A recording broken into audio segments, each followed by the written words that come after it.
Hola, ¿qué tal a todos Crazy People? Bienvenidos a un nuevo video.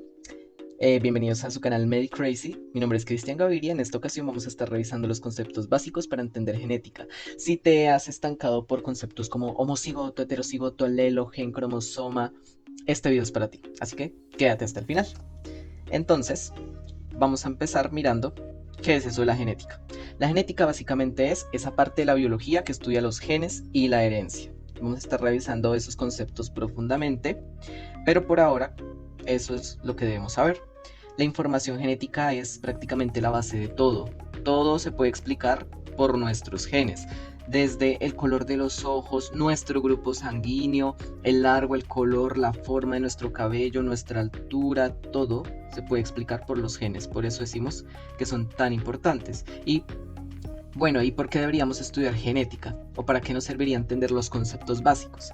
Porque hay muchos fenómenos que son poco comprendidos y que son súper interesantes. De hecho, viendo este video, vamos a poder entender muchas enfermedades genéticas súper, súper complejas y que van a ver que comprendiendo las bases realmente de la genética, esto se hace súper sencillo. Entonces, mujeres que tienen abortos recurrentes, por ejemplo, sin ninguna razón aparente, aquellos casos de gemelos unidos, siameses, personas con síndrome de Down, un tipo de enfermedad genética relacionada con los cromosomas. Hay algunos cánceres que son hereditarios, ¿pueden creerlo? Por ejemplo, aunque el cáncer de mama se puede dar esporádicamente, hay casos en los que una mujer tiene una mayor posibilidad de tenerlo, o digamos, una chica normal, ¿cierto? Se tomó un antibiótico o un medicamento y da la casualidad que le dio una reacción que puso en peligro su vida. En este caso se llama Steven Johnson. Por ahora no nos interesa, pero es un ejemplo. Entonces, vamos a empezar por decir dónde está esa información genética. ¿Quién no ha escuchado el concepto de ADN? ¿No? Pues vamos a ver dónde está ese ADN. Estos somos nosotros, tenemos órganos y sistemas, en este caso sistema muscular, aquí está el tejido muscular que está compuesto por células y la información genética está contenida en el núcleo de esas células en forma de cromosomas. Hay una excepción a esto, ojo, que son nuestras células sanguíneas, los glóbulos rojos. Ellos como tal no tienen núcleo, entonces aquí no aplicaría, pero para todas las demás células, núcleo, cromosomas y ahí está el ADN. Bueno, ¿y cómo se estructura ese ADN? Está conformado por nucleótidos. Estos peldaños que tiene esta doble hélice son nucleótidos. Se componen de lo siguiente: un azúcar de 5 carbonos, los vamos a numerar del 1' al 5', van a tener un grupo fosfato y una base nitrogenada, que ya los vamos a ver. Y este conjunto de 3 elementos forman nucleótidos que se van uniendo y van formando la cadena de ADN. Ojo, el ADN tiene dos cadenas. Una va en sentido 5', 3', la otra va en sentido 3', 5'. Eso tiene que ver directamente con estos carbonos. Entonces, la cadena que va de 5', 3', ¿por qué? El extremo 5' se relaciona con ese carbono que está unido a un grupo fosfato. Entonces, como podemos ver, este nucleótido en su carbono 5' está unido a un fosfato. Y resulta que el otro extremo quedó libre. Este extremo 3' quedó libre y no tiene ningún grupo fosfato. Como podemos ver aquí, los nucleótidos se unen por su grupo fosfato a través de este carbono 3', pero el último pues no tiene ninguna unión, entonces ese será el extremo 3', y básicamente la otra cadena es antiparalela, escoger esta e invertirla, y por eso quedan en direcciones opuestas. ¿Cómo se llama el enlace que une a los nucleótidos de una misma cadena? Se llama enlace fosfodiéster, y el enlace que une nucleótidos de cadenas distintas a través de sus bases nitrogenadas se denomina puente de hidrógeno. ¿Listo? Entonces acá tenemos el ADN y vamos a hablar un poco más de estas bases nitrogenadas. Tenemos por un lado las purinas, que son de doble anillo, es importante saber esto. ¿Y cómo nos las vamos a memorizar? Hay una memotecnia. ¿Qué les damos a los perros? Purinas, ¿cierto? Entonces relacionamos purinas con perros. ¿Y cómo hacen los perros? ¡Wow! Entonces la G y la A representan la guanina y la adenina. Esas son las purinas. Por otro lado tenemos las pirimidinas. ¿Y esas pirimidinas cuáles son? Timina y citosina. Ya sabiéndonos las purinas podemos tener las pirimidinas. ¿Listo? Timina y citosina. Además, ojo, la información genética no solamente está relacionada con el ADN, sino con el ARN. Es otra macromolécula que se diferencia en dos cosas. Primero, es una sola cadena. Y segundo, una de sus bases nitrogenadas no es timina, sino uracilo. Acá podemos ver que en el ADN, una de sus pirimidinas era timina, pues en el ARN se reemplaza por uracilo. Así de fácil. Listo. ¿Cómo se organiza esos nucleótidos para constituir toda la información genética? No es que ellos anden sueltos por la vida en el núcleo de las células, sino que forman estructuras más complejas. Entonces, ya dijimos, forman la doble hélice del ADN y ese ADN se enrolla, ¿sí?, en estos carreteles de hilo, entre comillas, que se llaman histonas.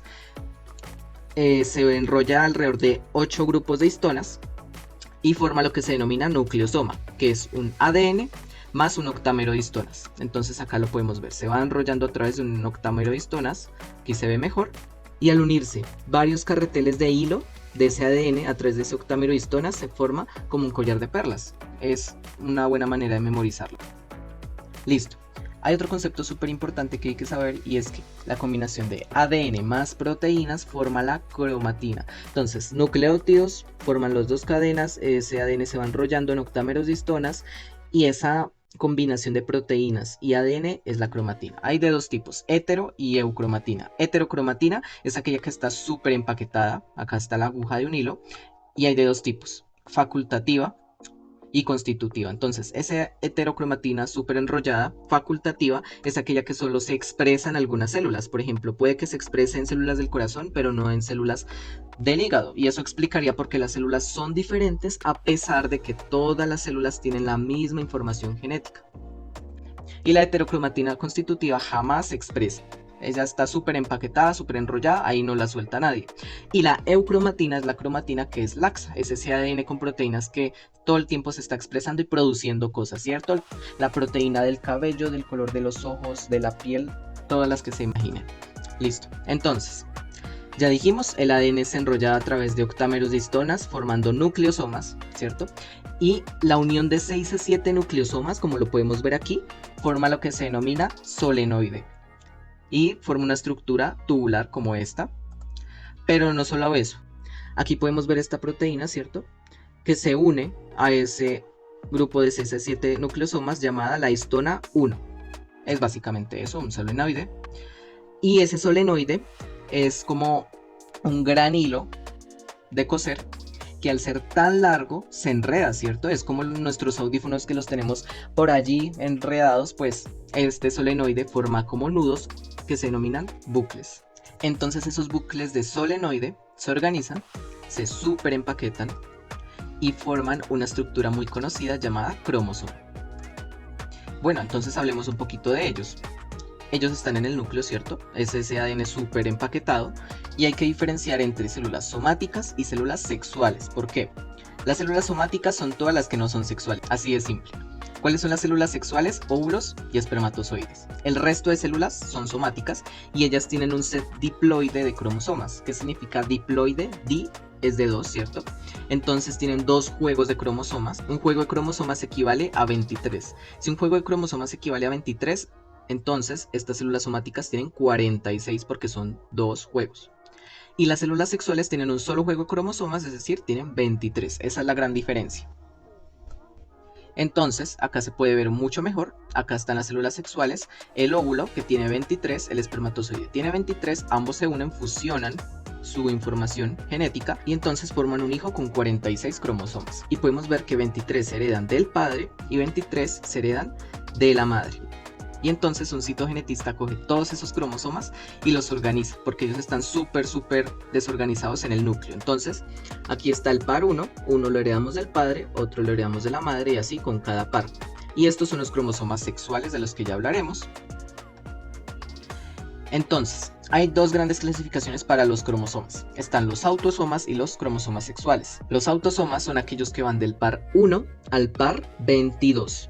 Y los cromosomas sexuales son aquellos que determinan nuestro sexo y son el par 23, X e Y. Las hembras son XX y los machos tienen cromosoma X y cromosoma Y. Esta organización gráfica de los cromosomas, por su tamaño, por sus bandas de colores, ¿cierto?, se denomina cariotipo. Y este cariotipo corresponde a un varón, ¿cierto?, X e Y. Entonces, ¿Cuál es la estructura de los cromosomas? Los graficamos de esta manera, pero usualmente uno los ve como si fueran dobles. Pero ¿por qué ocurre esto? Eso se explica por el ciclo celular. Entonces, este ciclo celular consiste en una serie de fases que pasan las células para crecer, duplicar su material genético y dividirse, ¿cierto? Es un ciclo de vida de una célula. En la fase G1, la célula crece. Su cromosoma es un palito. En la fase S, ese palito de cromosoma se duplica. ¿Y por qué se duplica? Porque al final va a tener que dividirse y le va a tener que entregar información a ambas células hijas. Por eso tiene que duplicar su material genético. En la fase G2 sigue creciendo más y en la fase M pues se divide. Y esa es la razón por la cual los cromosomas se grafican dobles. ¿Cuál es su estructura? Entonces, solamente aplica para cromosomas que hayan pasado por la fase S. Entonces, estos se llaman cromátides, cada uno de estos palitos. Se llaman cromátides hermanas porque simplemente fue una que se duplicó, ¿cierto? Si esta es una cromátida, este sería su brazo corto y este su brazo largo, y así con la otra. Este lugar del cromosoma, llamado centrómero, es el lugar donde se unen las fibras de uso mitótico de la división celular y cogen cada una de las cromátides hermanas y las separa. Entonces, una cromátide se va hacia una célula hija y la otra cromátide se va a la otra célula hija. Y esta zona llamada cinetocoro es la zona específica donde se unen las fibras del uso mitótico.